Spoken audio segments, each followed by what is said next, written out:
I turned to the HR woman and I said, I have 10 years of service. What would it be if I retired? And she wrote something on a slip of paper and handed it to me. And I said, this is a big decision. I'm going to retire. Who are you? I consider myself one of the wealthiest people I know, but money is the least part of it. I was ghostwriting books for these people on the side, and they were having a hard time getting successfully published. I love the university, but I don't know what it is about these people, but I love them more. Went to my wife and said, I know you're retiring. I got a job offer for you.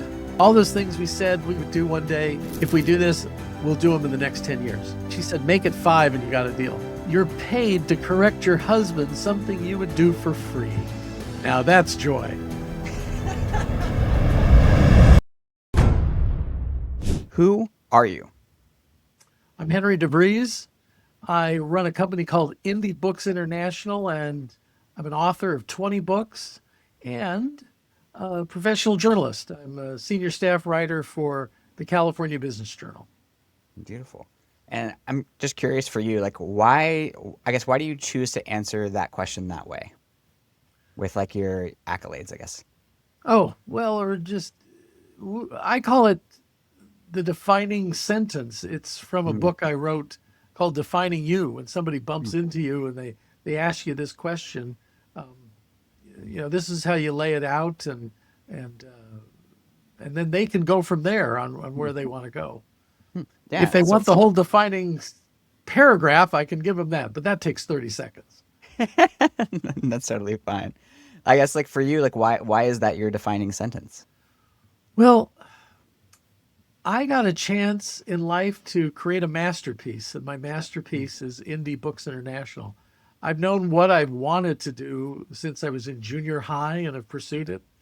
And Wow. it was this career in writing and marketing and speaking. So I've been an author, professional speaker, journalist, advertising agency president, assistant dean for continuing education, and faculty member at a big university. So I've done all these things, but it's all been guiding toward this. I could have just answered with one word. I'm Henry DeVries, the writer. Yeah, yeah, totally. Yeah. And go ahead. Oh, I was just there was a movie about Howard Hughes, and it starred Leonardo DiCaprio, and in that biopic about his life, he's flying an airplane, a very fast airplane, and it crashes. So it crashes in a neighborhood, and this person comes up to him and basically answered the "Who are you?" question. He said, "I'm Howard Hughes, the aviator." And I always found that so interesting. So if you just gave me one word, I would say writer. Yeah, and I know that you started, like you just mentioned, you've been knowing what you wanted to do since you were very young, which is very rare for a lot of people. I know that I've gone through multiple different phases of what do I want, what do I want to be doing, and we all have different journeys. I'm curious for you, like, what was it about writing that you were drawn to at such a young age to want to go into that field? In junior high, you got to choose an elective for English, so I chose the journalism newspaper elective. And shortly thereafter, I became the editor of this publication. And I was so excited to get ideas into print and have people reading these ideas and talking about these ideas. And that's what just turned me on. And for my career, it hasn't just been getting my ideas in print, it's getting other people's ideas in print is equally exciting. And so like you were just I guess really thrilled by the fact that you're seeing like you said like not just your ideas out there but you're seeing conversations about them happening. You're seeing kind of like something that you're doing by listening and talking to these different people, sharing these through the news outlet and then like sort of the impact and ripple effect of that work. That the ripple effect, the impact and influence that happens from doing that. So that for some reason that just that sparked joy, as Marie Kondo said, Mm. the Japanese woman who was getting us to tidy up our homes. Do you keep something or not? It says, does it spark joy? Mm. And this sparked joy for me. So I was on the newspaper for 4 years. While I was a high school student, I was hired by the community newspaper, paid So I've been a paid writer since high school. Wow. And I just spoke at my 50th high school reunion. I was Oh the my God. opening keynote speaker um, there. So Wow. that's how long I've been a paid writer. Wow. That's amazing. You use the phrase like it sparks joy for you. Was that something that you were always really good at like tuning into, like finding that thing that sparks joy, or is that something you kind of like fine-tuned and found over time? Oh no, I'm always been very tuned into it, Hmm. and I mean there's certain other things. Baseball sparks joy. As a fan, as a collector, um, as a historian, it's just always sparked joy. And there's other things about that. Travel has always sparked joy, especially to Europe. Travel to Europe.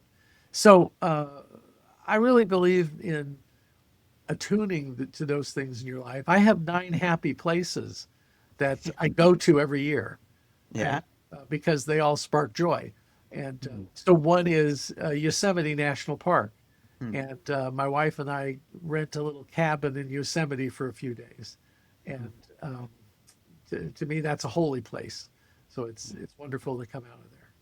Yeah, I think that's like really beautiful because I think that's something that like I've been tuning into more and more throughout the course of, my life. And I don't know if it was just from, being raised in conservative religion or like what it was, but that like that's definitely been like an evolving thing that I can still learn to like trust, I would say. Like sometimes I can know for myself I can have so much like doubt or fear or insecurity that can come up and be like, well, this feels like joy, but like what's it going to lead to, right? I'm kind of almost like there's that strategist in the back of my mind that like, is this the right step or the wrong step or that kind of thing. And I'm curious for you, like I don't know, like what if any, I usually don't ask for tips, but like what's kind of like your, how do you sharpen that tool of finding what sparks your joy and then trusting and following that? So a lot of people know about affirmations, and you say affirmations, and usually they're somehow future focused. Mm. I was inspired recently that there's three. There's just three I say over and over again, and they're in the present tense. And one is I am fit now. Mm. The other is I am successful now. And then the third is I am joyful now. And then it's a filter when things come up. You go like, well, does this spark joy or not? Um, and or what should I be doing that would spark joy? Um, and there's all the things that cascade out of it, and the fitness too. It's like, oh, what would a fit person do? What would a fit person eat? Uh, what would a fit person choose to go to sleep at a certain time? Drink water. All these things. When you have that, and that's the filter, it helps you a lot. Mm. Yeah, I love that. Um, and for you, like, what has been the consequences, I guess, of you following your joy? Like, what has that journey been like for you? Well, I consider myself one of the wealthiest people I know, but money is the least part of it. Mm. Um, my business is a labor of love. I love what I do and what I do for people, and I love the appreciation I get from them for that. Um, I certainly have romance in my life. I've been married to my wife 45 years, and we still like to get away with just us, for some time. So there's other things that it just brings, and so that's how I look at life. Beautiful. Um, yeah, I mean, this is really lovely to hear because I think there's so many points that I want to dive into. I guess like for you, like starting off in the when you're first getting your writing career going and you're I know that you started doing I think it was like sports writing, right? You were like a sports journalist Yeah, I and was with the Associated Press part time, and you can't spell cheap without the letters AP. So I mm, was paid $25 to spend, oh, I don't know, 6 or more hours at a ballpark and file 2 stories um, for that. But I wow, was in heaven. I was in the majors. I was in Major yeah, League Baseball doing what I loved, And I was started at 21 years old doing that. So,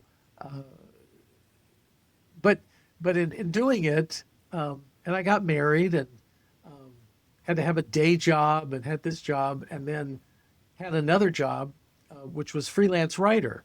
And what I found is it wasn't so much sports. I did sell a few sports stories, but business stories and technology and what was happening there. Editors were much more interested in that. And they didn't have a lot of people who were willing to write about that. So I really developed an interest there. And there's a local magazine, San Diego Magazine, and they were having me write all these technology articles every couple of months about the industry in San Diego. And my wife and I bought this little small house, 800 square foot house, and we had an open house and people came over. And my editor came over from San Diego Magazine and he said, give me a tour. This is an 800 square foot house. There's not a big tour, but I said, okay.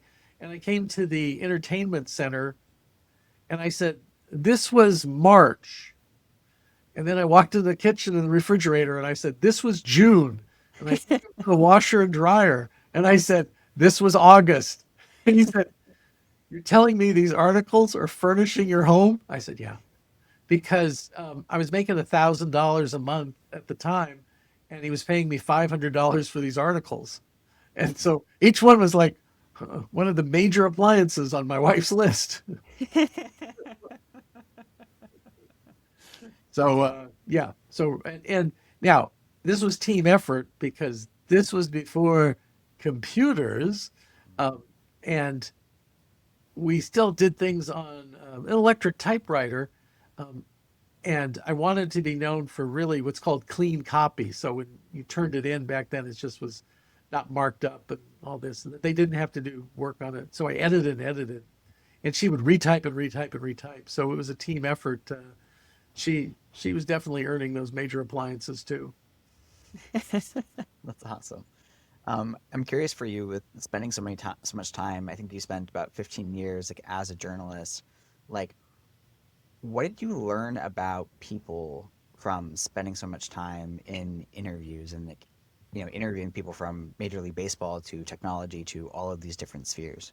Well, I don't know if this is what you want, but one thing I learned is that people can um, skirt your question twice, but if you ask it a third time, they break.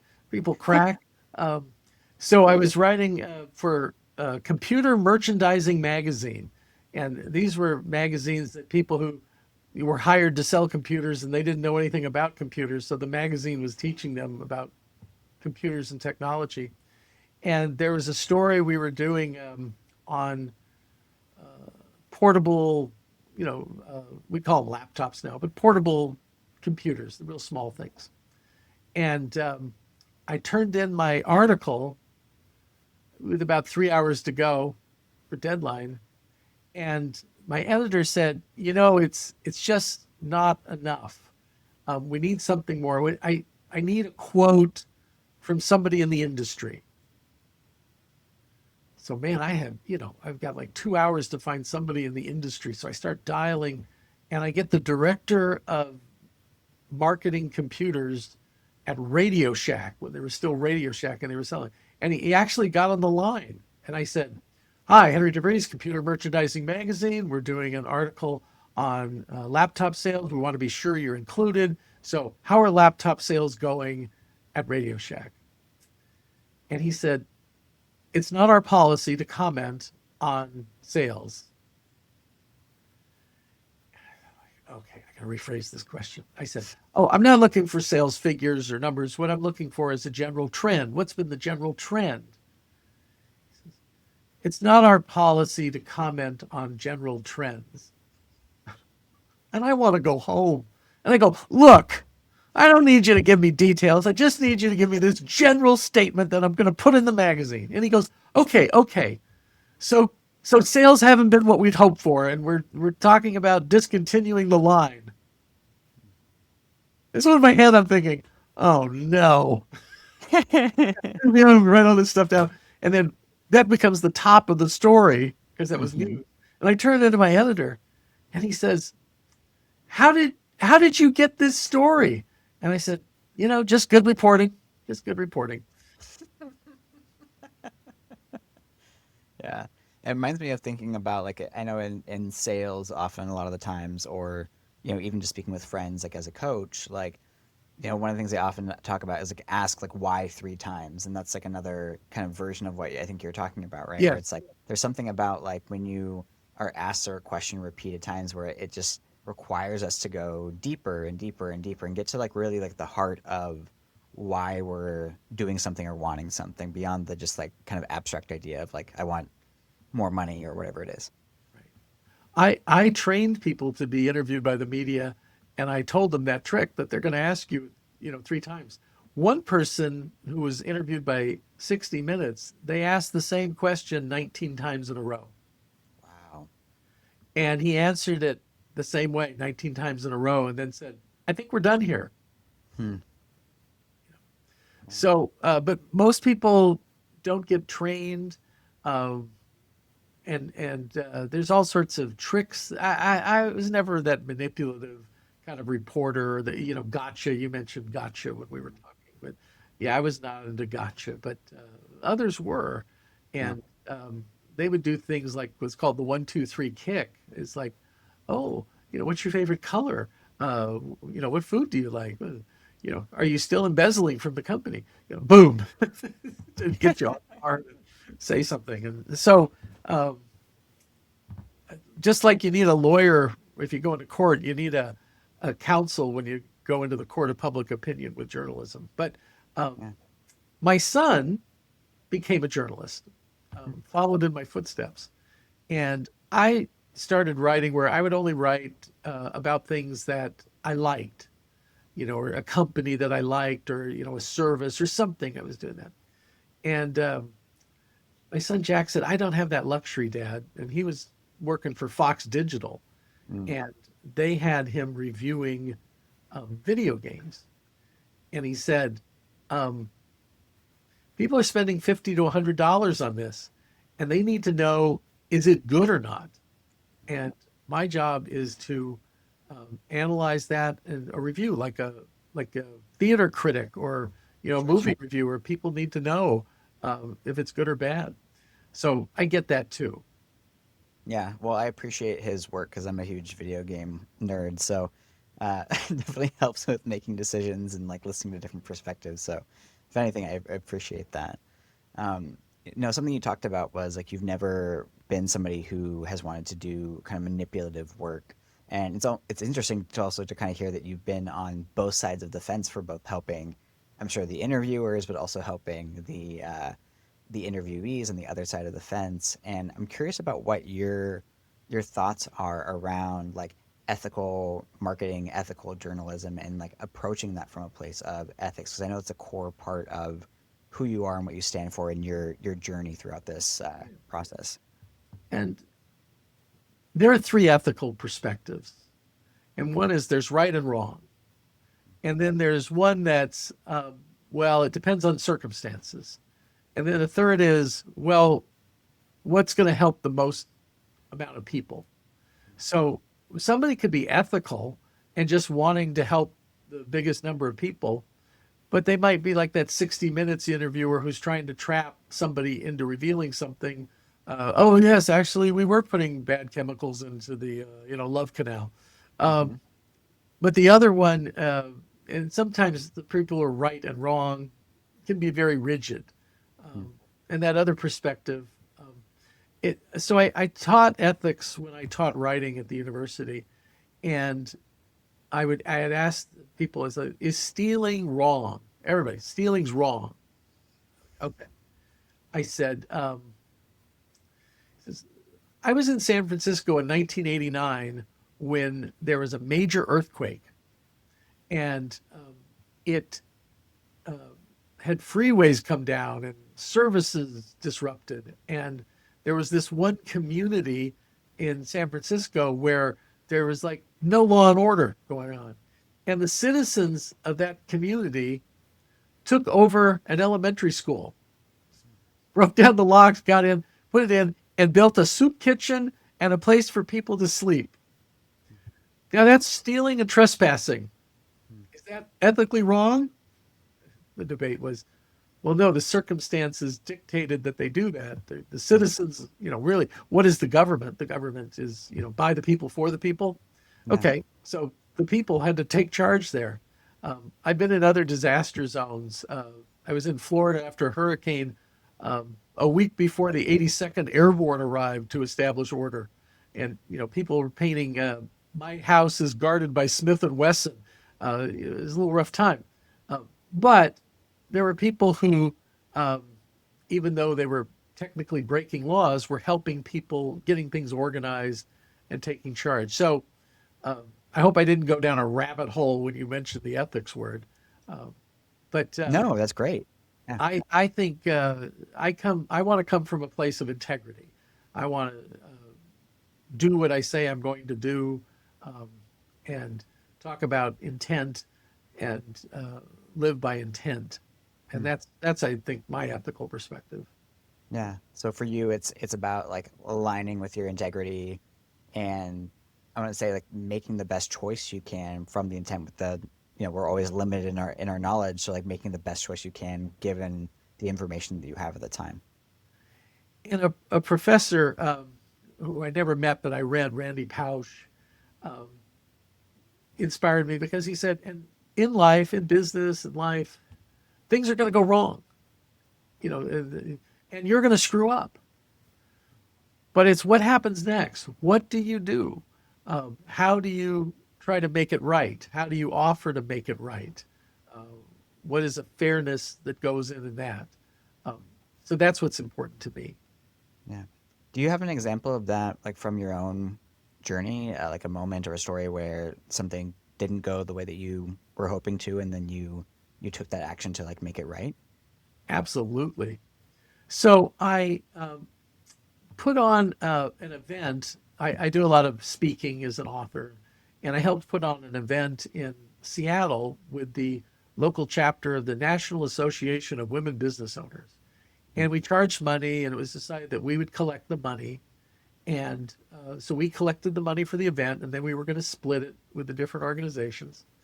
And the woman who was my bookkeeper, and at the time, um, she knew that this big payment was coming tomorrow. So she paid a bill that day with the money, and then she was going to pay them tomorrow when the money arrived. Well, the money didn't arrive, and the person was delayed, and there other things happened. So I had to go to the woman in Seattle and said, I want to tell you what happened. Here's what happened. Here's what we did. And here's what we're going to do. And um, the, the next check that comes in, I'm cutting the check to you. And she said, I've been in business for 30 years. And this is one of the first instances I've ever had of somebody calling and just telling me the truth of what's going on. And I know bad things happen in business, and I know you're going to fix it. So you and I are good. Hmm. Yeah. It it's And it, we've had other things where somebody told us about a client who owed us money, but something bad had happened to them, and they were going to have this horrible cash flow problem. And um, I said, okay, well, I'll be prepared to talk to them and help them best I can. Well, they called, and the position they took is, we've decided we're totally unhappy with everything you're doing, and we're not going to pay you anything anymore on this project. When we knew the truth. hmm. And my daughter, who works for the, still works, she's a partner now, but she was very new then.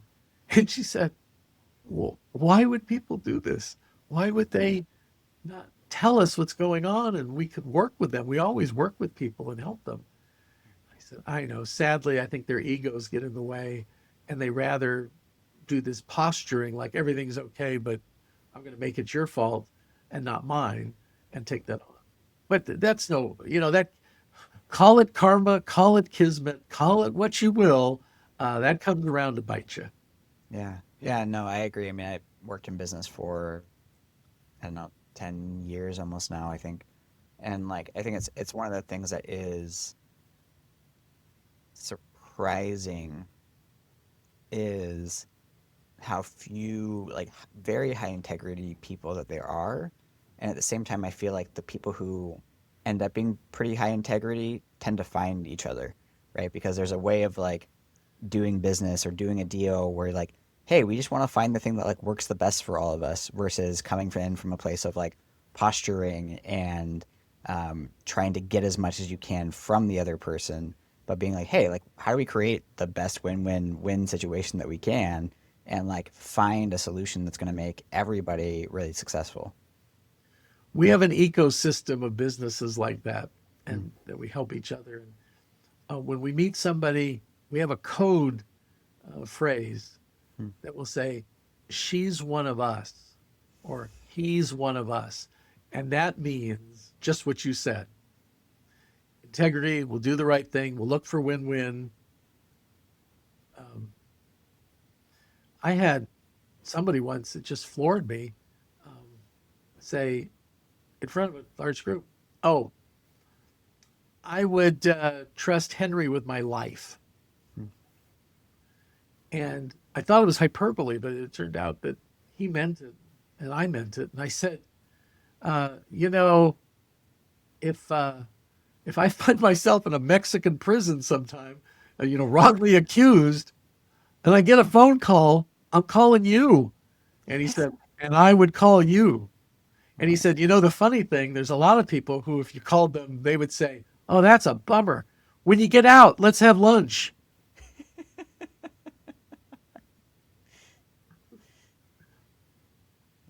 So I, yeah, I mean, I'm super curious because I think talking to you and like seeing even just how other people talked about you when you were getting onto a stage that I saw, um, you do have this really really deep, beautiful integrity and sense of ethics and doing the right things and following that spark of joy and these lessons that can take some people a lifetime or maybe many lifetimes to learn from your perspective. And I'm curious. depending on your religious perspective, sure, Yeah, many yeah, lifetimes. yeah. Like where I'm curious, like where for you does that originate? Was that something you feel like you were just like born with? Does that come from like how you were raised? Was it, do you have great teachers and men? Like where does that come from? Because it is such a rare thing to see and have, I think, especially for the length of time that you have had that. I well, my parents were wonderful parents, um, but however, mom worked for the mafia for a while, and you know, dad, dad was in Nazi occupied Holland and had to throw a horse racer to pay the rent. Um, Yeah. the Germans uh, kept the entertainment going, and we were in the horse racing business. We owned race horses, so still had to do those things. But yeah, I kind of found out that sometimes you had to. Uh, that right and wrong ethical perspective kind of goes out the window when they come in with Lugers and put them to your head. So, but but they were at the core, though they were good people. And then for whatever reason, because we were taken to church twice a year, whether we needed it or not.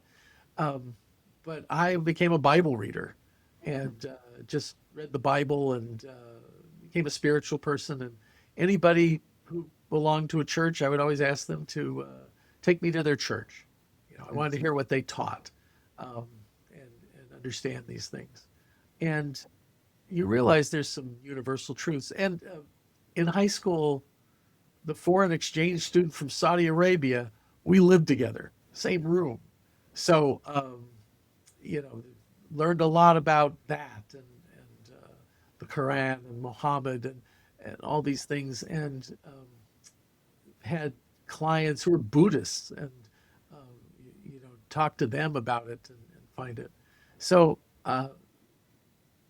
I don't know. I don't know why I like baseball either. Somebody, not a therapist, but next to it, a man who teaches screenwriting. and it was a very student of human nature. And but he wanted to probe. He goes like, so why baseball? Why do you love baseball so much? Um, and I think I've made up a story just so I can tell him something, but I really I really don't know. Yeah. Well, something I pick up on in the way that you're talking is like wherever it was instilled, and partly probably why you were drawn to journalism in some ways, like you've had, one of the themes of my podcast is curiosity, and I just see that for you at like a deep young age. In a even now it can be challenging, but I think like even especially at that time to be curious about your roommate who is from Saudi Arabia, and to learn about the Quran and learn about their perspective, and to learn about like a Buddhist perspective and learn about a Christian perspective, also without necessarily giving up your own frame, right? Be able to take the things that like stood out to you and like have your own perspective without getting absorbed. It doesn't sound like you ever converted to a particular religion or not. You kind of like found the you talked about like the universal truths that permeated through all of those different things because you kind of leaned into these other people's perspectives and understanding. Well, and I am a Bible reader and student, and I teach other people about the Bible. So I would say, I'm definitely a Christian faith and believe in God the Father, and I believe everything in the Bible. I just think we don't understand it. Hmm. I just think that some is metaphor, some is actual, some is. Um, I was reading something recently, and the woman's perspective was every story in the Bible is actually teaching a metaphysical truth. You're like, okay, whoa, um, very good on that. But Yeah. so yeah, well, um, is it interesting? I hope I'm not on a tangent, but No, you're great. there is some incident in your youth that shapes you. Hmm.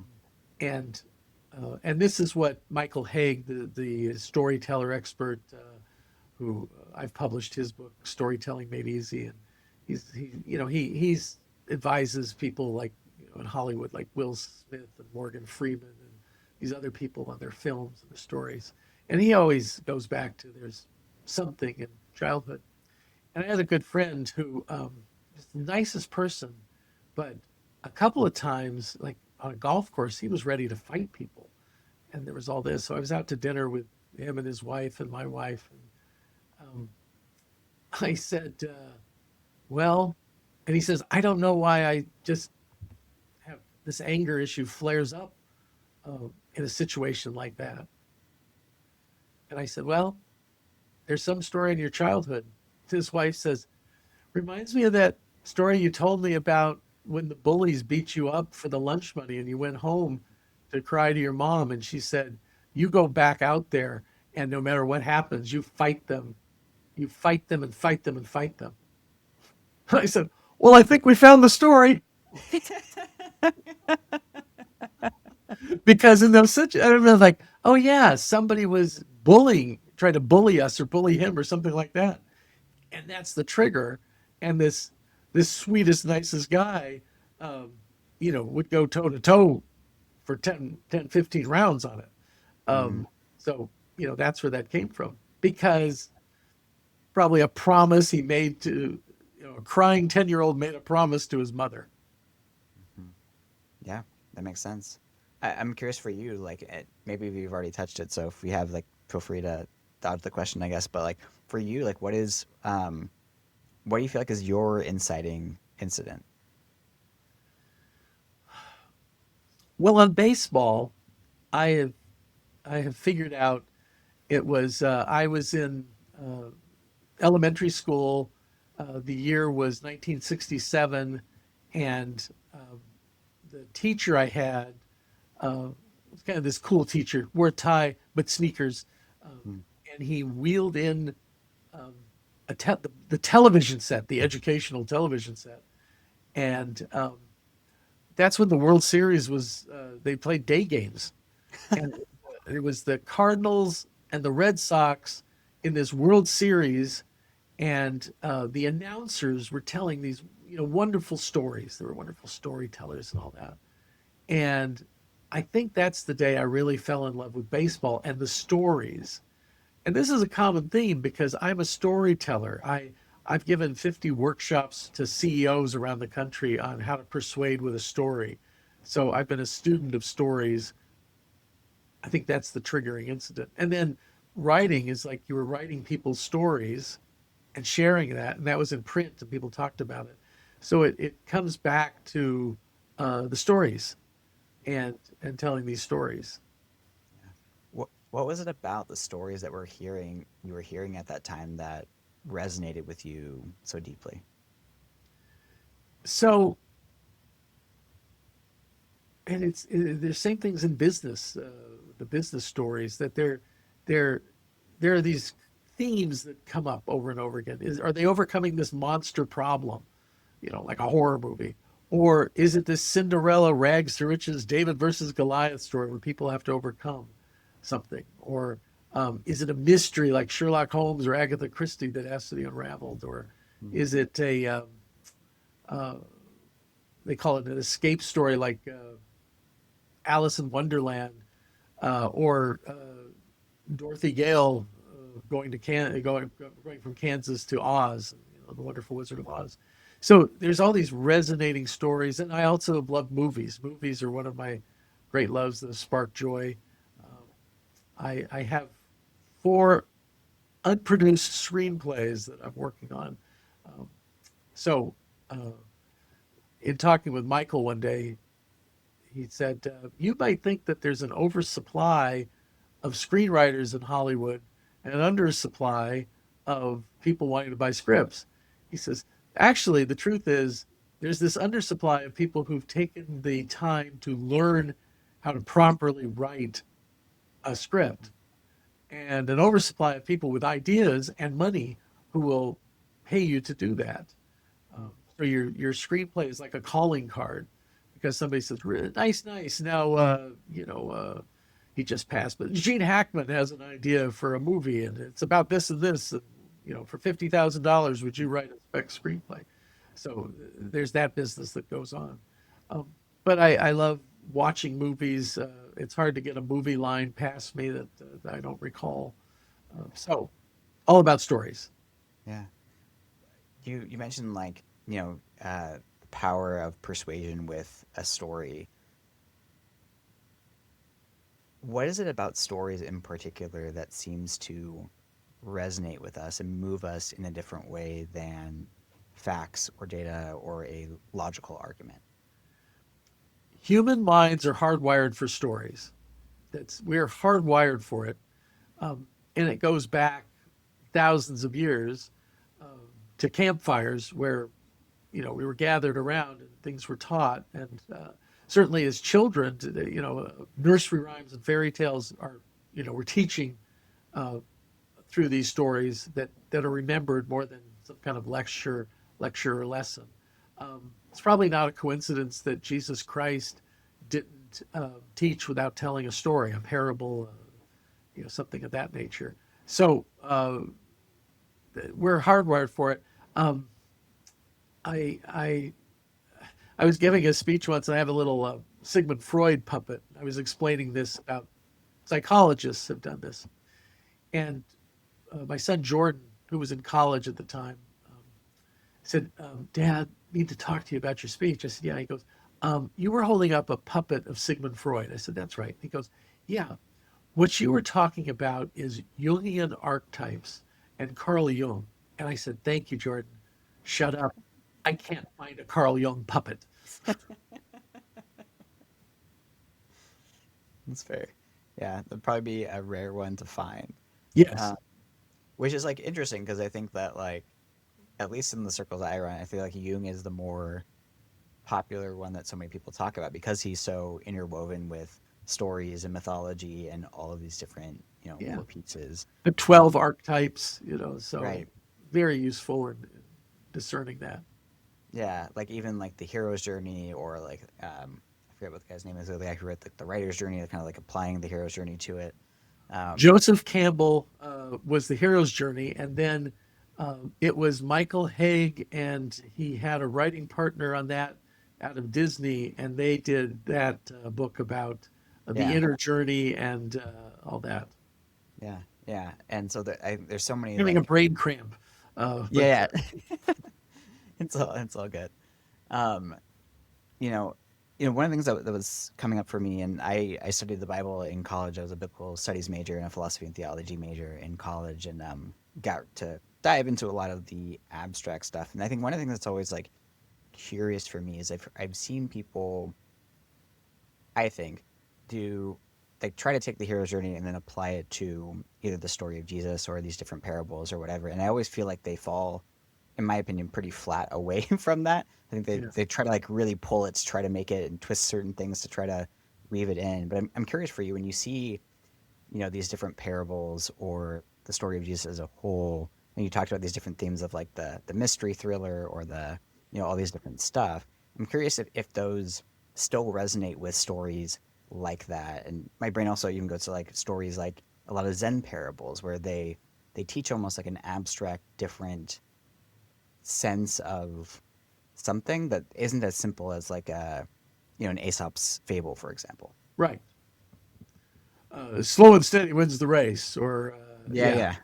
Yeah, it was like clear what the lesson is and clear what the thing is. It's like there are stories that almost are there to have you continue to ponder and revisit and reinvestigate and re-explore in your life. It's different cultures have different takes on it. It's very interesting, though, the similarities between certain stories. Say the Cinderella story is different versions of it all around the world. Mm. Uh, and I don't think it's because there was one story that got passed around and then changed like a game of telephone. I just really think it was part of the universal condition that this came out that um, that's Everybody what, was in slippers. yeah, these main things. And I think Jesus' story, by the way, is more it's a rebirth and redemption story than a Mm. hero's journey story. But we can debate that later over Yeah, no. coffee or the beverage of your choice. Um, so it's interesting how many you know great novels, movies, and all that have taken a biblical story and just expanded on it. If you Yeah. look at East of Eden by John Steinbeck, um, 1962 Nobel Prize winner in literature, uh, no slouch.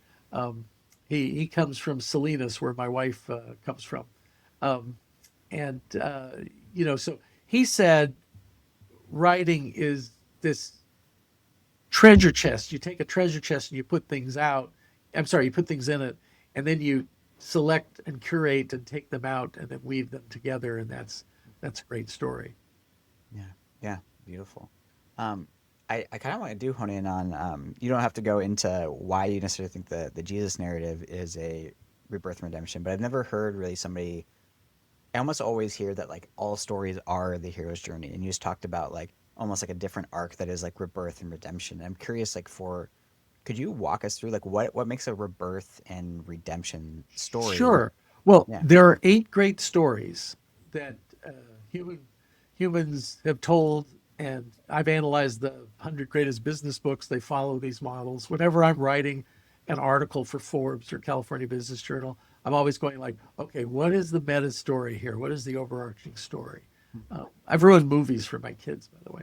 Uh, so, yeah, the cheerleaders come in and they go, "Oh, you won today, but we'll see you at nationals." And they go, "Oh, it's an underdog story. Blonde Mm. cheerleaders win in the third act." Yeah. But the first story and the oldest story is the monster story, overcoming a monster. And every horror film, Jaws, Dracula, Beowulf, is this plot. And we don't like the shark in Jaws. We don't worry if it was abused by the other sharks or if it had a tough childhood. Like, that thing has to be killed. It's never Yeah. on. That's that Yeah. story. The second story is the little against the big. So it's the Cinderella story, the underdog story, the rags to riches story, the David versus Goliath story. I taught business to international students, and um, well, there were so many things like I said. Well, it's a in business, they were there were things that were coming up, and they said, like they say, it's David versus Goliath. What does that mean?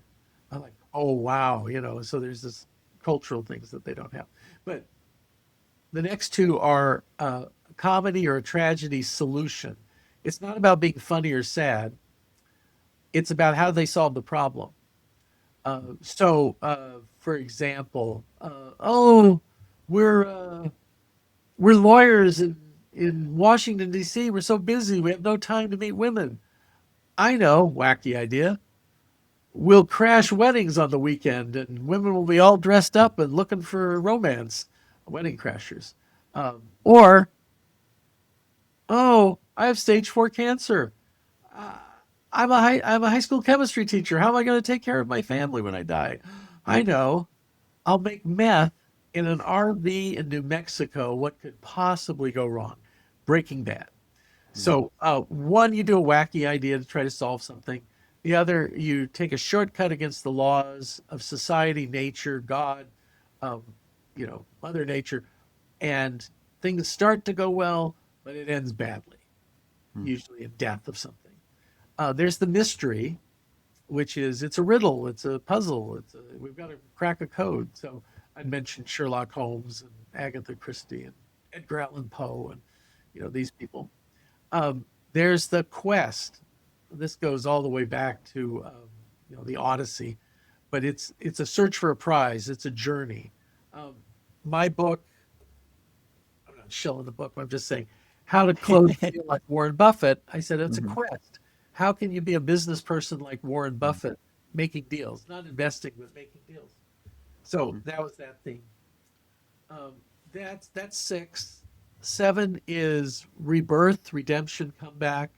So you know, Jesus's resurrection is why I would say that. But if you look at the Apostle Paul, the man, and I know we all have different faiths, not proselytizing here, but Yeah. No. um, the man who wrote 27, I'm sorry, 14 of the 27 chapters of what we call the New Testament or the Christian Right. Greek scriptures.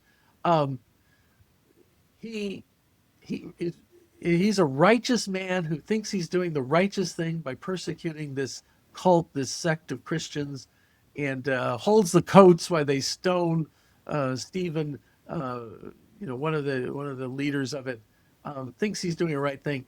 He's traveling on a journey from where he was at to Damascus, and this bright shining light, and Christ says, "Why are you persecuting me?" Um, Temporarily blinds him. He's led to this Christian who's like, okay, this is the biggest Christian killer in the world, and I've been given instructions to take care of him and train him. Um, but there's a rebirth story, and you got to know, in all those world tours and everything you did preaching stuff, there were a lot of people in there that go like, yeah, that guy killed my cousin. That guy is the reason my good friend isn't here anymore. There was all that, a lot of human drama going on behind that. Yeah. Good movie with Sir Anthony Hopkins, by the way, if you ever get a chance. Okay. What was the? Did you get to the final one? I think you said Oh, rebirth. thanks, Yeah. thanks. I'm like Hal Holbrook and Mark Twain. I kind of nodded off before I told the rest of the No, you're story. good. You're talking a lot, so I get it. So, escape. The escape is a story where somebody's in a normal place, they go to a crazy place, and then they escape from there and get back to normal. Hmm. So, Alice through the looking glass, Alice in Wonderland, Hmm. our expression down the rabbit hole is from that. Right. Right. Oh, and by the way, take this and you get big, take this, you get small. If Lewis Carroll wasn't on drugs, I don't know Oh, he how to lie. definitely I was mean, on this is mushrooms like, for sure. yeah, this is a total druggy kind of novel there. Yeah. Um, Yeah. Also political satire. But uh, Dorothy Gale from Kansas, The Wizard of Oz. Uh, she's in Kansas and then Oz and then wants to get back to Kansas. So I joke when I lecture about this. I'll say people think that movie starts in black and white and then goes to color and then returns to black and white. No, that's just Kansas. And no, when I speak in Kansas, I do not tell that joke. They don't like that joke in Kansas. I would imagine. I can Yeah. attest. So Yeah. those are the eight. Yeah. So in everyone, when I'm ghostwriting for people, I said this is a decision we get to make, and I interview them and I talk about it. But usually they give me lots of clues.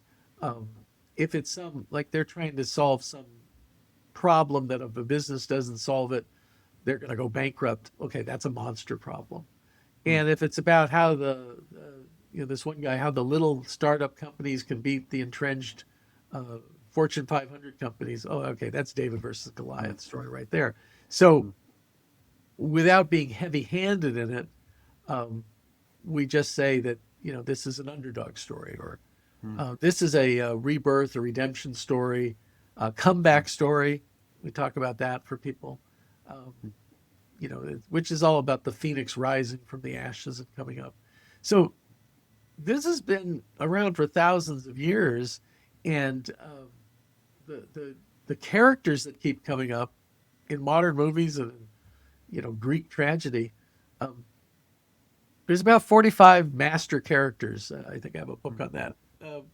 Yeah, Well, I won't put you on the spot because 45 we can master all. characters, and they keep coming up over and over again. And Hmm.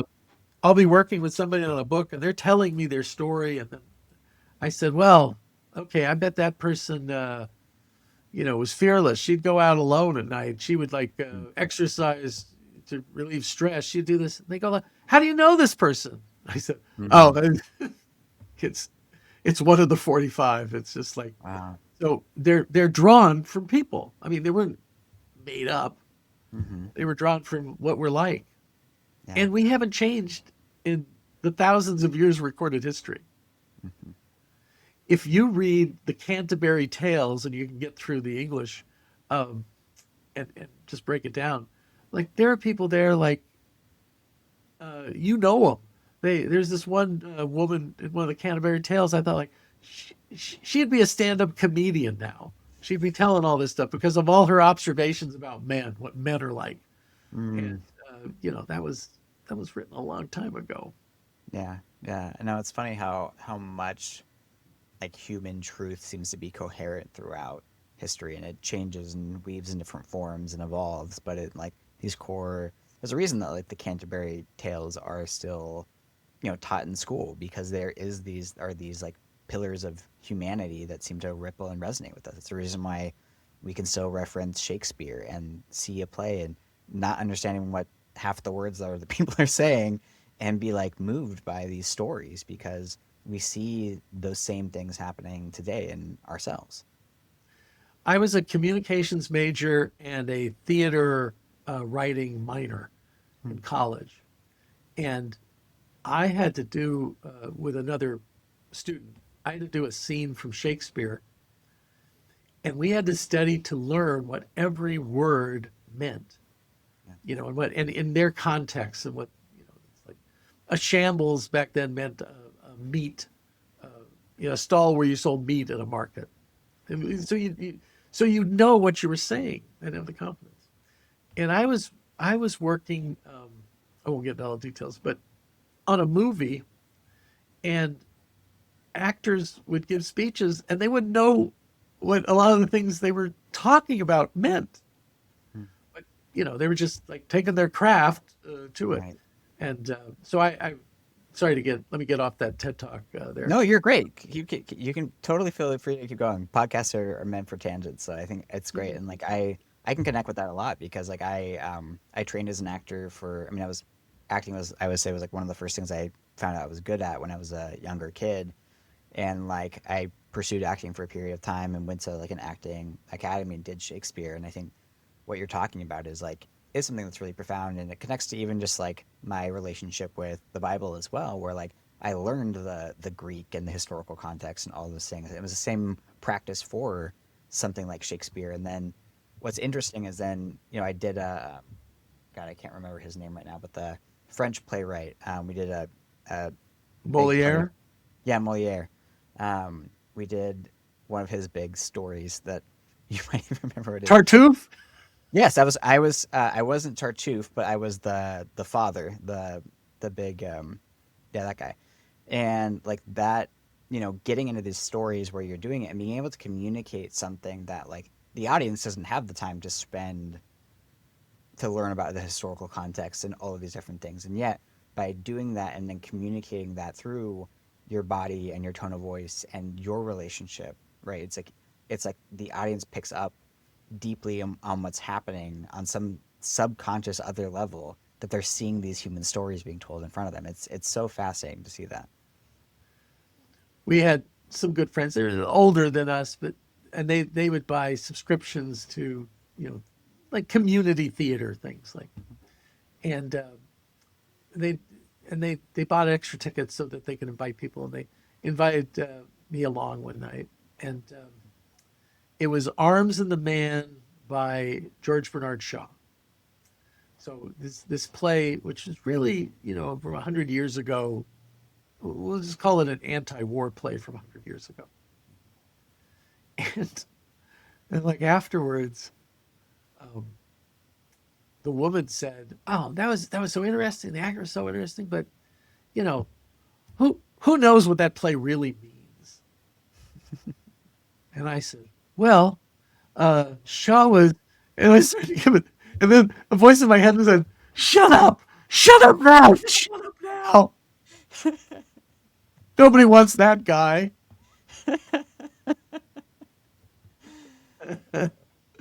Yeah.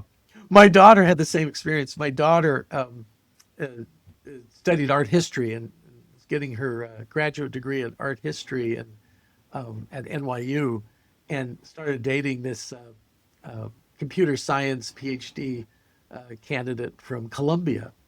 And they went out to a restaurant in New York City. It was all eclectic with, you know, Buddhas and things like this. And Carla's thesis was on the the art of India, and this nature. So her date says, "Wow, that's a that's an interesting Chinese Buddha they got over there." Hmm.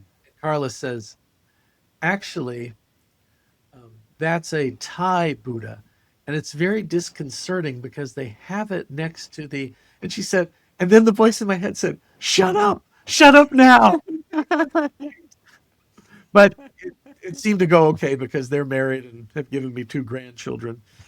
So it's good. Yeah, I mean it's good What good to have. happens when geniuses fall in love? It's kind of Totally. Yeah, I yeah. mean it's great to have a partner who can, enjoys you nerding out on the things that you nerd I out on. asked it. He said, "I was loving it. I was just loving that that she had all this knowledge about these things that I just thought was thrown together in a restaurant." Yeah, yeah. Yeah. No, it's beautiful. Well, I wanted to kind of like pivot a little bit into kind of like what you do for work with butchering the name. I apologize, but the indie book company. Can you remind us the name of it? I can. Indie Books International. Indie Books International. So, if somebody were like coming to you through Indie Books International, like I guess what does that process look like? Do you have them sit down and then you kind of find that archetype of one of those eight types that you're talking about and kind of pull that through, or like what does that actually look like for a client? Sure. Um, and I do a monthly class.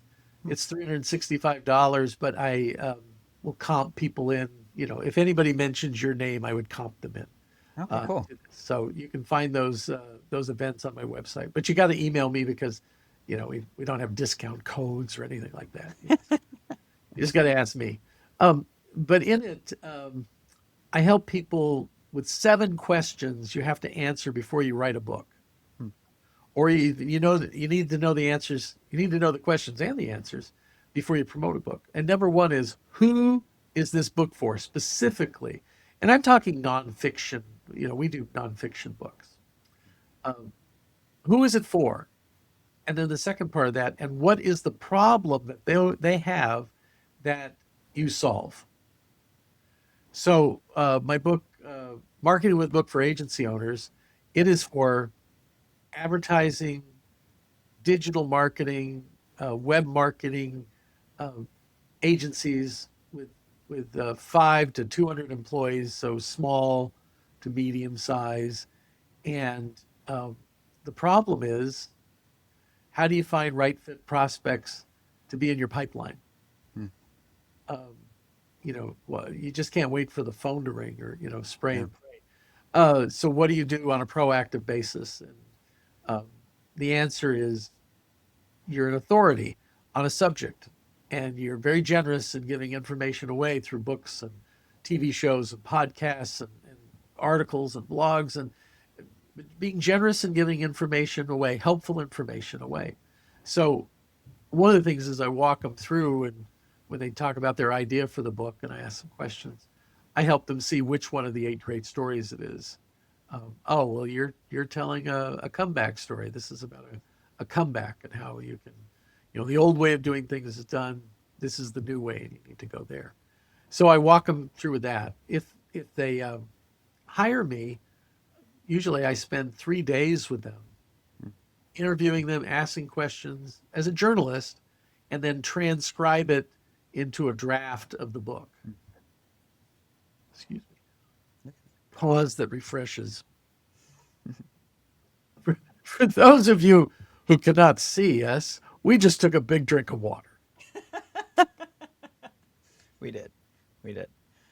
Um, so you were saying that somebody comes to you and then you spend like 3 days with them, interviewing them, transcribing with Yeah, them. it takes about 90 days to write a book, Mm, but that's part of it to get it out yeah. there. Do And you do it's my the writing philosophy. yourself, or do you like help them write the book?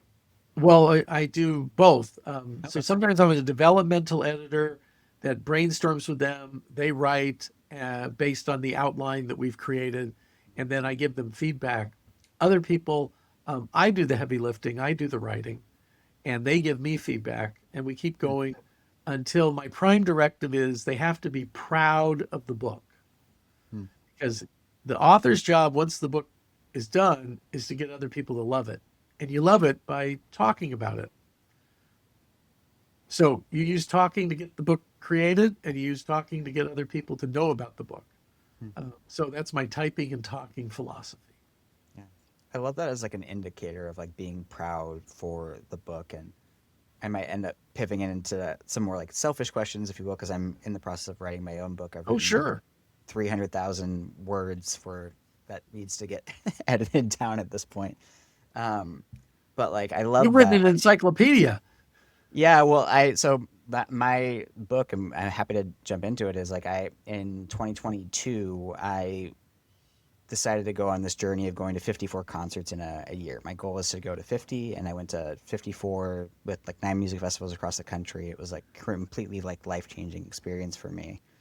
Um, and you know, I went through a company similar to yours, if you will. They help with like a little bit of memoir, and then their company kind of collapsed and had a bunch of stuff go on, and so I paid a lot of money and didn't get a ton back necessarily for it, but I got some valuable things. But like one of the things that they said was just like, kind of keep writing all of the things that are coming up, and like when you go through a year of like really intense experiences, there's so many different things, and so finding what do I actually keep in there, or what do I not keep in there, or like I haven't touched it honestly much in the last like 8 months because I've been like I have this like dragon to slay now of the Yeah. editing, and I'm like, where do I start? Because even just the idea of reading through 300,000 words of my own writing feels daunting.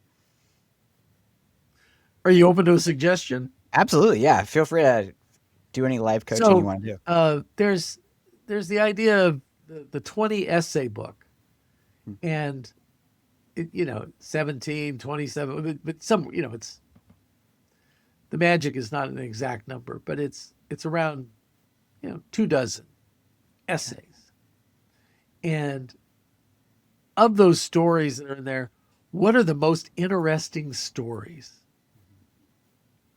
And if you had to rank order them, what is the most interesting story? That's your first chapter.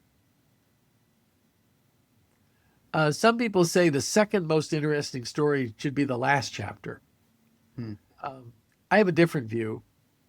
Um, I have a book recommendation for you. I didn't write this book, Sure. but uh, if you thought I'd only recommend my own books, On Writing Well by William Zinsser. I have that. Zinsser. You have it? Mm-hmm. Yep. Yeah. Read Best like half book on nonfiction I've ever read. Hmm. And the whole thing is, he's like the links in the chain. You got to pull the reader through. So Mm-hmm. I'd probably do my second most interesting story is the second chapter. Yeah. And then once you've got them engaged, they'll be with you. Hmm. Um, woman came to me once with her book, and it wasn't doing well. And the title of the book was Forget the Moo Moo. Hmm. And I said, oh, forget the Moo Moo. What's this book about? She goes, I'm a television producer. And people come up to me all the time about getting on TV. And there's this story, it's in chapter 3, where this woman showed up in a moo moo. And that's right. I said, yeah. I said, okay, well, you need to lose that title. Hmm. What? I said, yeah, forget that title because people are never going to get to chapter 3. They don't know what Right. it's about. She said, Henry, you don't understand. Every day, people come up to me every day and they ask me, how do I get on TV? I said, I have a title for your book. She goes, what? I said, how do I get on TV? Right. It's what they ask you every day. She goes, oh, well, something like that. I said, no, that. We were in front of an audience of like 40 people, and they gasped when they heard that as the title. Hmm. And then she said, well, I ordered all these copies of these books. I have 1,000 books. What do I do? And Get a sleeve cover and cover them. I said, Fahrenheit 451. If you read Ray Bradbury, you know that was the temperature books burned at. Mm-hmm. So I basically told her to burn all the books. Uh, yeah, I'm an honest person, but sometimes the honesty is brutal. Um, sorry, a year later, she renamed the book. How do I get on TV? She goes, men are buying it, women are buying it. People, thank you so much. So the story has a happy ending. Hmm. Um, so, but you have to give people what they want, not what they need, and that's about solving that problem Yeah. that they have. Because there's, last I checked, over 40 million books on Amazon.com. Yeah. There's So quite a lot. yeah. So, but yours is more of a memoir. So Yeah. I'm not suggesting it's a nonfiction book that solves a problem, but there's probably a theme to these stories.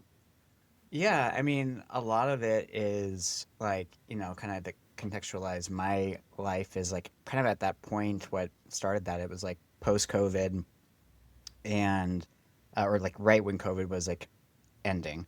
And I was kind of going stir crazy. And there were, this couple that I met online and they were like, hey, we have this free ticket to come to Base Canyon with us. And I had been in music festivals and knew that was one of the things that I loved.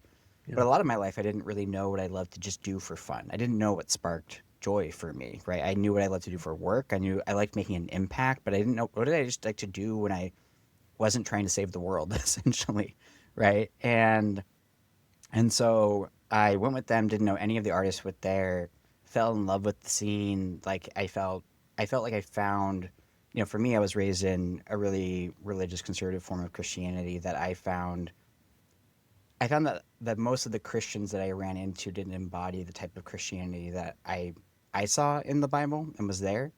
And when I was in this rave full of a bunch of people doing drugs, wearing the craziest outfits, doing whatever, I felt more loved and accepted for every part of me. The kindness that was treated to me out there just changed my life. And so I went to like EDC Vegas like a month after that, like because I had saved up all this money and I had a vacation lined up and I didn't know what to do. And so I was just like, I just went on a solo trip there and got done with that and was like, I just want to do as much of this as I can because I didn't have like an adolescent period where I, did a bunch of partying and had a bunch of fun and just crazy experiences. And I was like, I'm just gonna go hard as I can for like 1 year, basically try to go to a show a week, which is how I got to the number 50 because it was like two less than a week. And I did math and spreadsheets to figure out like how I wanted to get there.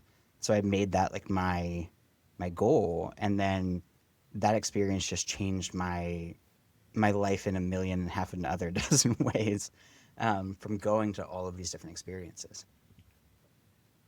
You said over 50? I went to 54 54. in a year. Yeah, 9 music festivals. I counted one day as a music festival, which is way more than one show, but I counted it as one show because I wanted to like, if anybody challenged me on it, I wanted to be able to be like, no, I went to like way more than I kind of needed to in case I ever fell off. But yeah. So it's 54 shows. Well, that could be a very interesting book to that niche of people who like to do those.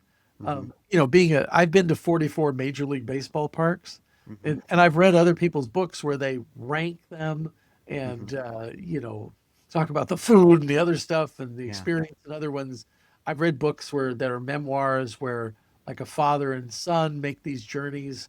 So there's a tradition in publishing for a book like this where um, you're sharing this experience which can help other people plan their experience to do Yeah, something. and that's kind of like my hope is like, and like the way that I've seen it kind of the when I've pitched it to tell other people before a little bit is it's like um a blend of one of my favorite like financial books actually is called I Will Teach You to Be Rich, mixed with Fear and Loathing in Las Vegas. Like it's like a blend of like those two things moving Hunter together S. where Thompson, yeah. Um, Gonzo journalism. Yeah, and because it kind of is a little bit of Gonzo. It's very like feet on the ground and like bringing people into the experience of it all, and a lot of wild journey stuff, and also the two things I get asked about the most are like the stories of what happened, and then I also get the questions of like how did you actually do it? Like how did you afford it? How did you plan it? How did you physically? Because it's like I don't know, you've probably never been to a festival, I'm imagining, but like they're very energetically taxing to be going for 3 straight days and dancing and partying and recovering while also still having working a full time job and doing all that kind of Sure. stuff.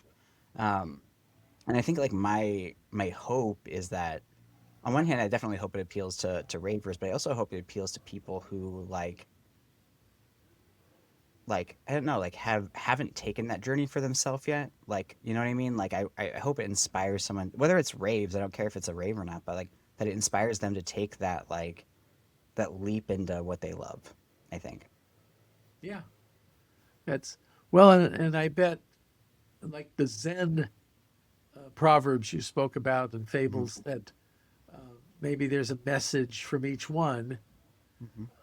and let the reader use discernment to figure it out what it is for them. Yeah, yeah. And so like I have all that, right? And like that the Zen part is actually very, very big because a big influence for me in general, but also in that book is Alan Watts. I don't know if you've read any Alan Watts, but a lot of his stuff is like that deep like Zen philosophical writing that reveals truths. And so there's a lot of that in my book. And so I'm like, okay, so what do I have all this different stuff. I'm like, when I hear questions that I often hear at book workshops or those kinds of things where it's like, well, who is this for? And da, da, da. I'm like, I like it's I don't know for the person who wants to read it. I get lost in sort of trying to niche it down or trying to figure out like what archetype or whatnot I put it to. Yeah. Well, it's an important part of the process is that I say you should interview at least 9 people who you think are like the target audience and talk to them about what they want and what they're Mm, interested in and what yeah. is meaningful to them. Um, you can find out more with 9 depth interviews than you can with 9 focus groups. And I used to do market research, and we have studies that show um, that the for what you need. So I encourage people Hmm. if you're going to write a book, and they say, "Oh, have an avatar, have this." I say, interview some real people. Hmm. uh, I like to do it on Oh, Zoom, and I like to transcribe it, and mm-hmm. I look for common language that people have, Yeah. and and, and give them give them that language back. Yeah. I love that advice. I think that's really helpful to be able to like kind of sit down and explore what because that's when I'm thinking back, like I think that's even though they've had small questions, they've never been like an interview, like it's those moments where people have said that. It's like, where I've talked about the book and like, oh, I really want to hear your stories, right? Just hearing that is like it gives me a thing to kind of pull through, or like what about the stories interests you, or those kinds of things, and like finding those pieces. Nice, Yeah, nice. yeah. I'm curious about it, and obviously you don't know the full story of everything yet, but like when you hear what I've told you, and feel free to ask more questions if you want, but like, do you see one of those kind of eight archetypes that you described with that kind of journey? Is there one that you think kind of fits the Well, mold? let's work it through. It's not a monster problem. Yeah, I've got what it is already, but I'll just walk you through backwards. It's not an escape. Yeah, it's not an escape story. It's not a comeback or redemption story. You weren't like at the bottom of your life and then came and did this. It's not underdog. It's not a wacky idea, and it's not a shortcut idea. So now we've got two left. It's not a mystery. So that leaves it's an odyssey. It's a quest. It's a journey. And what did you learn along the journey? And what you were called to this quest, and you were probably reluctant. So I would read some things about quest stories. Christopher Booker, um, the seven basic plots, talks a lot about the quest story and how the hero is called to it, but usually they reject it. And there were probably people along the way who I don't think you did this all alone. Yeah. Okay. So people joined on the journey, and you thought you were going to get one prize, Hmm. but you got a bigger prize, which was some knowledge that you didn't have before you started. Yeah, So those are some of the things about a quest story that you could look at. Um, yeah. and whenever a book is about a road, a river, a path, a journey, a how-to, it's a quest. Hmm. Beautiful. Yeah, like I started like tearing up even just when you said like an odyssey, because like when you said that, it was like it just resonated. Like that's what it felt like. It was, it almost makes me feel like, not that I'm going to keep it 300,000 pages long, but I think of the Odyssey and that being a fairly long, book, and Yeah. being like, yeah, there's a lot of things, and that is it. There's different, ogres and beasts and sirens and all of these different things that come through my own story. So being able to connect that dot is Yeah. incredibly helpful. So thank you. Yeah. And are they all in even the Odyssey? I hope we're not losing everybody. But like there's things like ogres and cyclops and Hmm. sirens. Um, is that really representing people? There are people like sirens who lure Yeah. you and can lure you to doom. Hmm. It doesn't have to be mermaids singing on a rock, like a Right. lullaby. Um, there, can be giants and ogres in our life, Right. out to destroy us unless we do these things. Yeah. Um, so, uh, and I think there's a new movie version coming out. Yeah. Yeah. So we're gonna have Progress. to figure out how to do all that in 2 hours.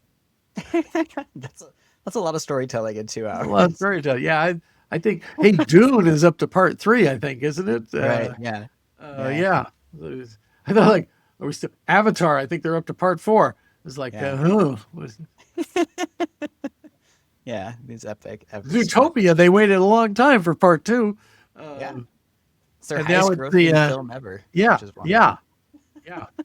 So I covered some things with the Motion Picture Academy, and it was just interesting that um, like the animated features, they're okay. I guess we got to add this in a category and do this, and that's like, if you total up box office, it's the biggest box office category. It's making the most money Yeah. for the industry, um, but it's not that gritty indie picture that Yeah. people want. Yeah. Um, okay, well, and also I encourage you if you ever want to stop in on one of my classes to Yeah. attend, your listeners and all that, and yeah. So for the most part, our niche though is um, we're helping people with a service, and the book positions them as an authority on that. And um, there's a little secret that all my authors discover when they're done is the book made them better. made them better. It clarified their thinking. They had to be better at explaining things to people. They were more confident in what they did. So there's a lot of other side benefits to being an author.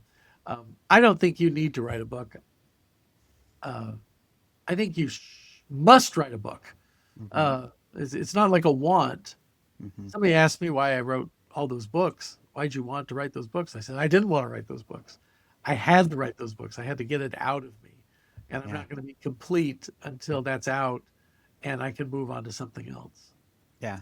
Yeah, that's exactly how I feel about it, because it happened like, I want to say like 6 months in, where I was like, I just had so much that I wanted to share with people from this experience. And I was like, well, like I'll write a book about it. And, and then I kind of came down to the part of it being like, well, why do I want to write a book? And, it came down to just being like, if nothing else, like I would love the experience of writing a book, which is an odyssey. I feel like even in and of itself, of like, and then you're going to promote it with its own podcast, right? Right, and right. get Well, people on who've been to these festivals and can Yeah. tell their Coachella story and or fire. What was it? What was it? The Fire Festival. Yeah. We can have tragedies in this thing too. Oh yeah, absolutely. Yeah, well, that's a big that was a big reason like why I started the podcast, was like a lot of the conversations I would have was just meeting with strangers and like realizing how beautiful the conversations I would have with random people would be. And I think I've always been somebody who, I'm often the person in class where people are like, "Oh, you ask really good questions," and I never thought of it as like I know, superpower or that kind of a thing. And I think realizing that like, oh, this is actually what I'm really good at, and I love getting to sit down with somebody and ask them questions for a couple of hours. And if you meet a random stranger on the street, they're not always receptive to that. But if you invite them to, well, hey, we'll record it, then they'll come on your podcast. And you I can guess do that. so. Yeah, nobody's refused to be on one of my TV shows. That's for sure. Yeah. They didn't even. It's like nobody said like, well, how many people listen to this? Or I mean, like nobody asked any questions. It was just like, oh, you want to shine a spotlight on me? With Yeah. I'm up for that. Yeah, it's a wonderful new world we're in. More people will be impacted by you talking about the book than reading it. That's the author's secret we have to share. But it'll open so many other doors for people. And then you're going to get letters throughout your life and from people you don't know who your book impacted them and your book, helped them and your book changed something for them. And that's the thing. We never know about the ripple effect that the book has, but we know it does have one. It's beautiful. And I know, coming back to kind of what you talked about earlier of like following that thing that sparks joy for you, and you've been doing this for so long and you continue to find so much joy. And I'm curious with, I think you've contributed to like 300 plus books in the last decade alone, plus all your articles and writings. Like, you've contributed so much to this world, and that you are still seemingly and absolutely in love with it. Like, what is it that at this point for you continues to spark that joy? Well, for one thing, I'm not going to retire.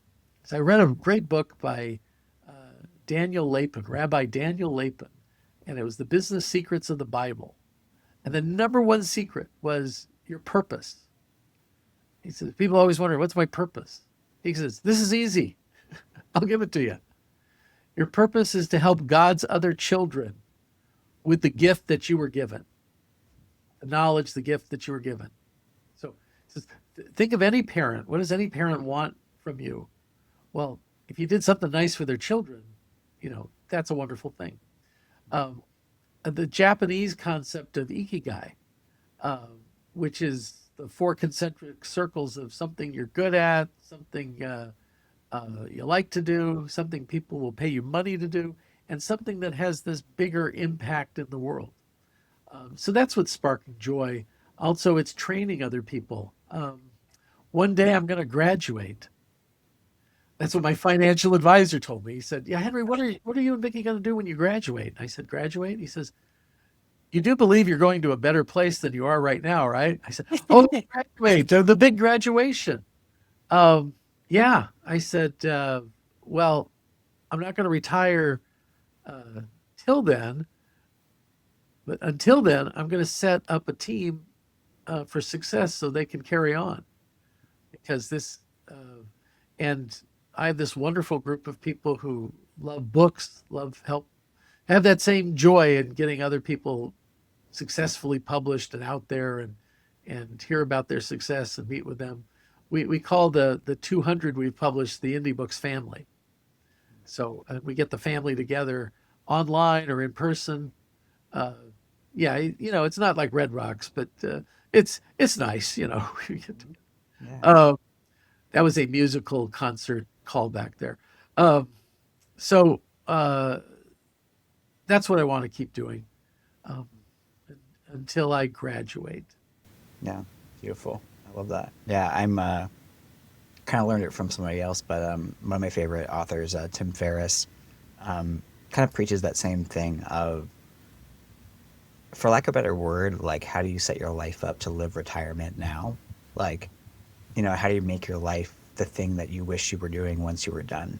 And being able to realize that most people, when they hit retirement, either are really dissatisfied a lot of the time, or they find a new project to do. And it's like, if you can figure out how to live from that place and do the thing that you want to do to the end of your life, which is like, for me, it's like, it's part of the podcast, it's part of the writing stuff. It's like, those are probably two of the things I love doing the most, is like, along with playing video games. And I hope to eventually get to participate in creating them.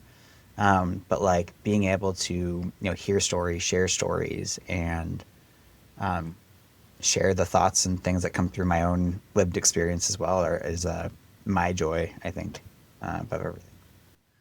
Do we have time for a short story on how I flunked Yeah. retirement? Yeah, we got about like 8-ish minutes or so. So yeah. Okay. So, so uh, the year's 2013. The place is the University of California, San Diego. I'm the assistant dean for continuing education. So, and I've got 1,000 instructors, teaching adults, uh, especially those in career transition. So, and it's non-state funded. All our money comes from students, and so I had doubled revenues there in 7 years being there. My wife also worked at the university. We met at the university when I was a student, and she was a worker, and we'd gone back to the university. Um, but but she wanted to retire, and she was having a meeting with HR, and she asked me to come along because I have an MBA, so math skills, and um, so do you take a lump sum? Do you take pension? Do you do this? And I was adding it all up, and I told her that you should take the pension and medical benefits and do this, and because she'd had 20 years of service, this is what it would be. Um, and then I turned to the HR woman and I said, I have 10 years of service. What would it be if I retired? And she wrote something on a slip of paper and handed it to me. And I said, oh, this is a big decision.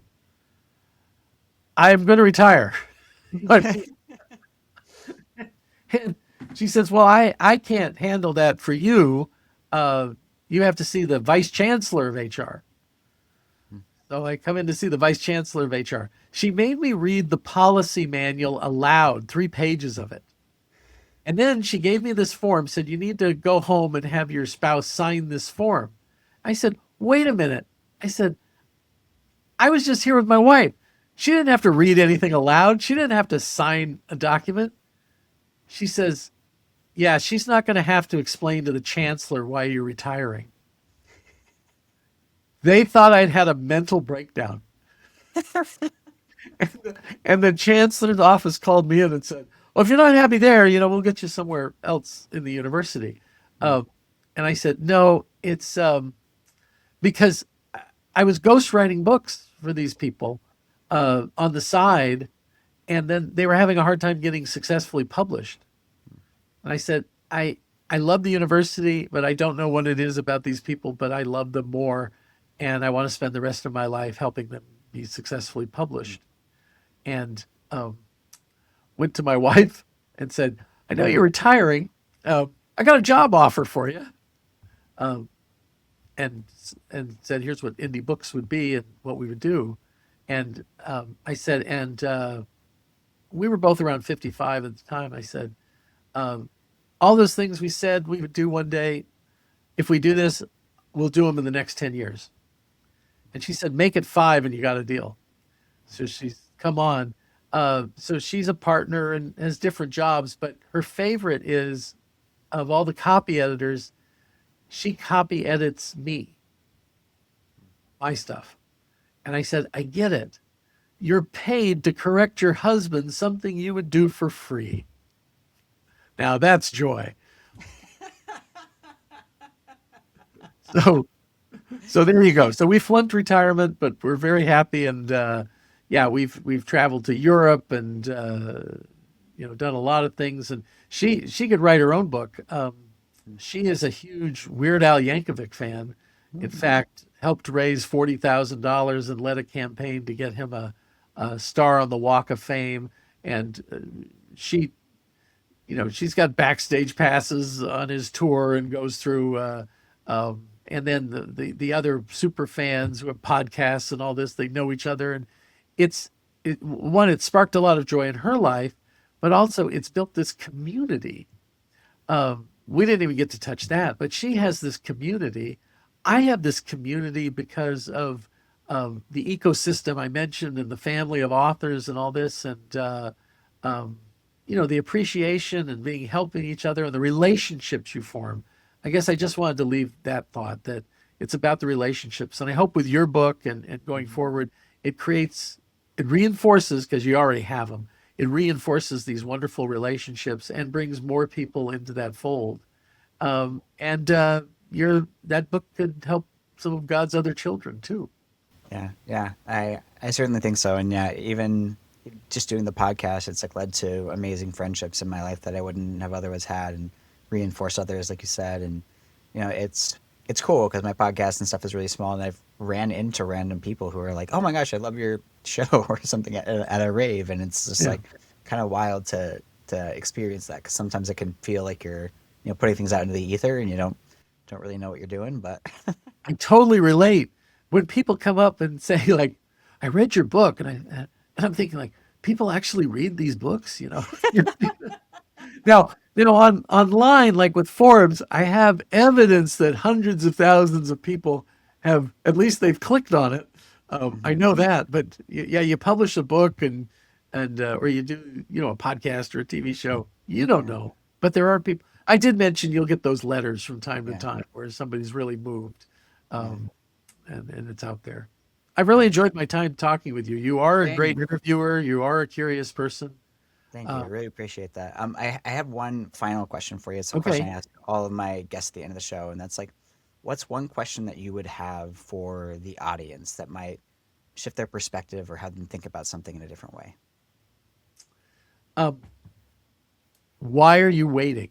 Do I get 1 minute on this? Sure. Yeah. I had a business coach 20 years ago, and he said, what are you going to do? Well, I was running a marketing agency at the time. And he says, what's the plan? What's the end game? Oh, the end game. I said, I'm going to get this running like a top in 10 years. It's going to be going great. And then I'm going to find a strategic buyer.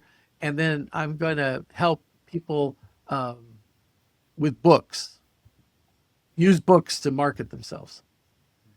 He said, well, can I ask you some follow-up questions? And I said, sure. He goes, well, number one, how would you do this? And I said, well, I'd write books, I'd give speeches, I'd put on seminars, articles, and all this. And those are all the things I've done. And then 2, he says, well, you sound very passionate. I said, I am. He says, so why are you waiting to follow your passion? So there's that question. And I hate it when coaches ask you a question like that. And I do what all my clients did. I lied. I said, oh, well, because I've got these contracts and this, lease and, the wolf's at the door. But I didn't know I was lying, but it was my fear talking that I'd fail. He said, okay, I get it. Wolf at the door and all that. And then he said, how would you get started in a small way? Just one tiny step. What would you do? And I said, I would put on a seminar at my office, a lunch and learn. It'd be no cost. I would teach everybody what I know about getting clients. And so I spent the last $2,000 in the bank account. I had invitations in the mail and prepaid for the sandwiches. And that was the week that the jets hit the towers in New York. Wow. 9/11. And my invites were at the post office. And, you know, a lot of companies in San Diego went out of business. They went bankrupt. And, we almost did. But a funny thing happened at the end of the month. My conference room was filled with people who wanted to hear what I had to say. And one said, "How much would you charge to teach us to do this, to coach us?" So I pulled a number out of the air, and they said, "Okay." And then someone else shortly said, "It says here we should write a book." I don't know how to do that. How much would you charge to write a book? I gave a number, too low, but that was 300 books ago. I've coached, edited, co-written over 300 books. I've published 200 of them. So it's just with that question, how would you get started in a small way? And its companion question is, why are you waiting to follow your passion? Beautiful. Henry DeVries, this has been a wonderful podcast and a wonderful interview with you. Anywhere you want to send people before we sign off? Sure, they can go to indiebooksintl.com, our website, or my persuadewithastory.com website. Lots of free information and videos and help there, and information about my books. And if people want to attend the class, send me an email at henry@indiebooksinternational.com and mention your name, and we'll comp them into one of the classes. And then we also have an events page where we talk about when the classes are. So, we're like the city bus. There's always another one coming. Beautiful. Well, Henry, this has been fabulous. Thanks again for your time, and we'll have to talk again soon. Thank you so much. My pleasure.